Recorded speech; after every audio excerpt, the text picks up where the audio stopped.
So it is time to talk day, which means it's the perfect opportunity to talk about mental health and our feelings and everything associated with that. So I thought I would do a quick video just to kind of let you guys know a bit about mental health, and also about stress and things along those lines. So I had a workshop the other day with some students, and I asked everyone, what is mental health? And to be honest, no one could thoroughly answer the question. So as much as, mental health is thrown around in the media, etc.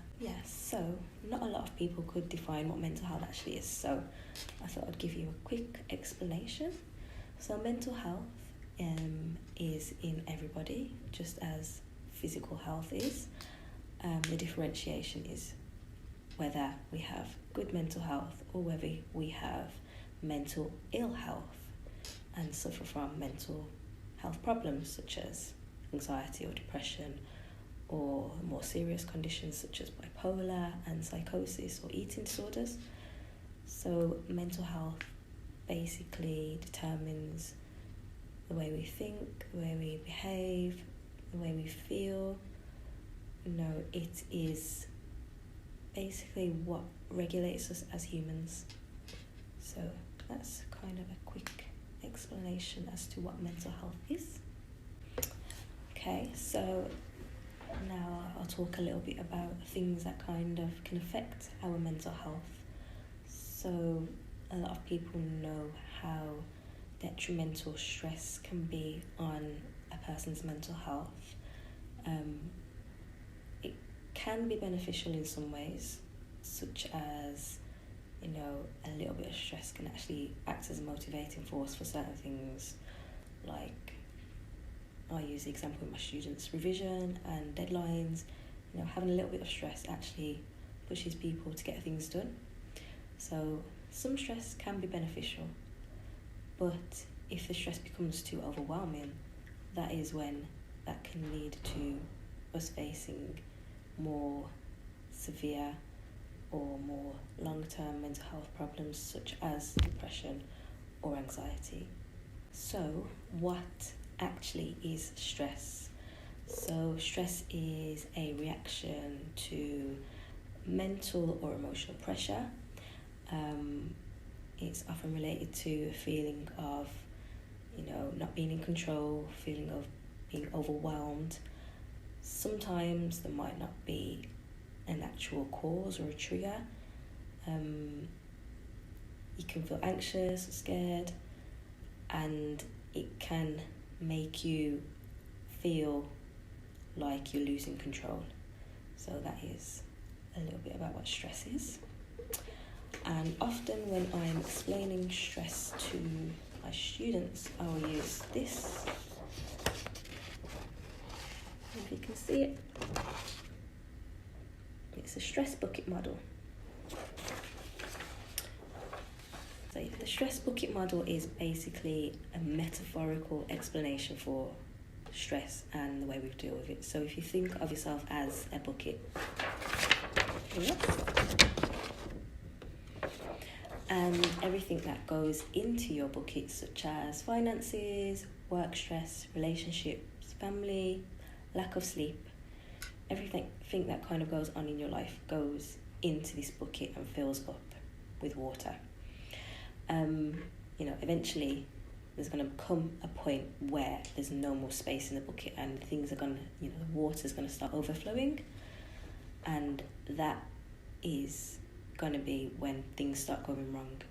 So if the bucket overflows, if the bucket overflows, that can result in things such as depression or anxiety. So in order to kind of prevent our bucket from overflowing with stress, we need to find a way of kind of emptying it, because we can't stop things from going in our bucket because that's life. We have to live with things happening all the time, and there are things that we don't want to happen, different stresses, we have to live with it. So in order to kind of cope, we need to have a coping mechanism. And on here you can see it's a little tap, and that is metaphorically how we release some of these pressures that are going into our bucket. So coping mechanisms can be things such as, making sure we get a good sleep, talking to people, exercise, medication if you're prescribed medication,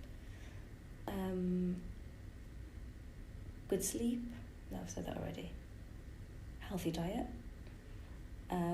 therapy, relaxation, socializing, yoga, meditation, mindfulness. There's a whole range of different things that people use to cope that are healthy coping mechanisms. People use other coping mechanisms that are more destructive, such as alcohol, drugs, sex.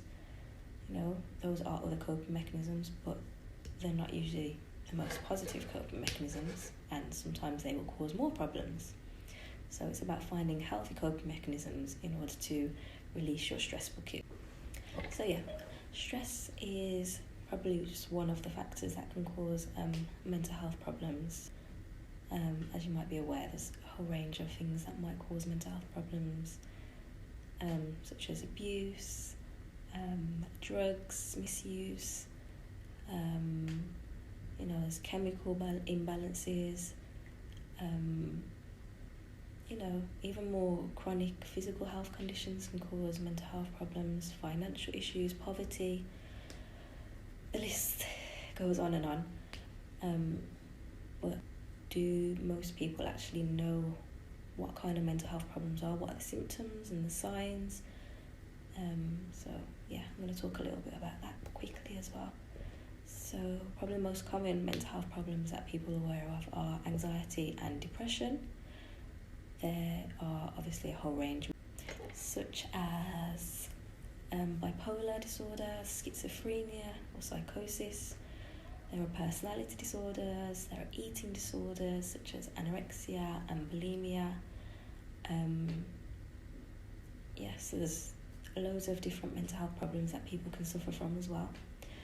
Going back to anxiety, that's probably one of the most common mental health problems, and anxiety is basically an umbrella term. So there are a lot of problems that can be associated with anxiety, such as OCD, SAD, which is seasonal affective disorder, there's generalized anxiety disorder, there are phobias, there's panic disorder. So anxiety is kind of an umbrella term. And what anxiety is basically is that it's an irrational response to a perceived threat. So when our body perceives that it's under threat, our automatic nervous system stimulates the fight, flight, or freeze response. So we usually do one of three things, and those things are what cause our symptoms of anxiety. So you might have an increased heart rate, you might be hyperventilating, you might feel nauseous, sometimes people sweat profusely, they might be restless, they might suffer from insomnia or incontinence. There's a whole range of different symptoms that people suffer from. They may be more agitated, have racing thoughts, they might ruminate on thoughts, or same thoughts go round and round in their head and they can't concentrate. So those are kind of some of the physical and psychological symptoms associated with anxiety. And then we can talk a little bit about depression. So depression is a mood disorder that is characterized usually by extreme low mood, feelings of worthlessness, apathy, anhedonia, so that's when you don't kind of get any pleasure from anything anymore, self-neglect, lack of energy. People might sleep for hours and hours and hours. Some people might overeat or stop eating. People usually avoid situations, or they might become more isolated. People often feel hopeless and helpless, and that can sometimes lead to feelings of suicide, and also people may self-harm. But as with anything, mental health issues are very individual as well. So some people can be depressed but still lead very outwardly appearing, fulfilling lives. We often hear about celebrities who end up killing themselves because of depression, but on the outside it appears that they've got the most wonderful life. They're comedians, or they're singers, or rappers, or whatever, and they put on a mask, and on the outside it appears that everything's going well, but on the inside they're in turmoil. So symptoms do vary from person to person, and just because someone appears to be getting on with things, it doesn't mean that they're not struggling. So can't remember what campaign it was, if it was the campaign for Time to Talk last year, where it was kind of highlighting the importance of asking twice if people are okay. So in general conversation with friends, whatever, you might ask, are you alright, how are things? And they'll just say, oh yeah, I'm fine, everything's good. But sometimes actually asking twice will give them the push that they need to kind of open up a little bit more, because it kind of shows that you are actually interested in finding out if they are really alright. So yeah, I think it's good to remember that someone might appear to be doing really well, but sometimes just taking the extra time and effort just to ask again if things really are okay might give them the courage to talk.